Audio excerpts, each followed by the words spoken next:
Hello guys, my name is Deb and welcome back to our channel Life Reviewed, where I'll be reviewing the episode 2 of the series Foundation called Barbarians at the Gate. They killed off Hari Seldon. I really wanted to see more of him. But wait, I think there's a catch here which I will discuss by the end of this video. So I was fine with episode 1. It was different in many ways, but we could still see the DNA of the original story in them. It was still recognizable as Asimov's Foundation, as it was following loosely the plot from the books, but this episode has almost nothing in common to the books.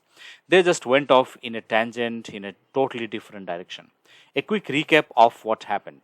Sheldon and his followers proceed to Terminus aboard a ship, slow starship which will take 3 years to reach Terminus and prepare for their new lives on the barren world. Dornick reveals Rach, who is a lover now, that the psychohistory model is incomplete, alarming him.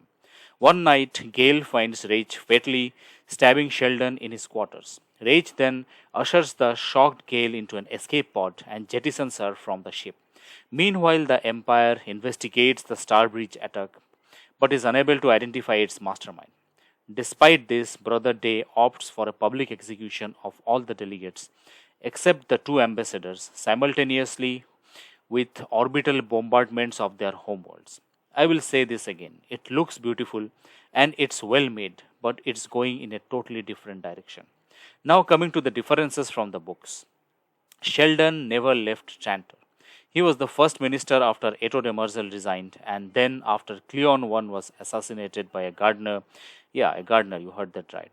He resigned his post to work full time on psychohistory. It seems in the series everyone is aware of robots.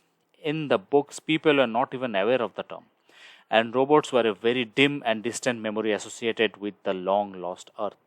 But here we see everyone knows about the robot words.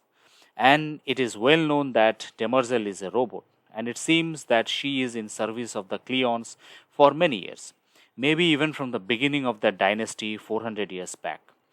All of what we see in this episode has no basis in the books. All the events were written specially for this series. We never saw the journey of the encyclopedists to Terminus in the books.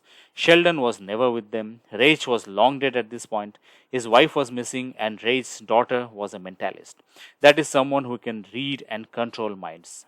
And they set up the second foundation while Hari Seldon was on Trantor itself. I think here Gale Dornick will take up the task of setting the second foundation, which was done by Rach's daughter. I think Sheldon's death, as we saw here, was a setup. Judging by Rach's expression, I'm guessing he is in on it, and Hari somehow convinced him to let Gale go so that she can set up the second foundation without any distractions. It was too quick, too little time to process what happened, and he left his knife in Gale's pond. I think that's an important point which might pay off in the coming episodes.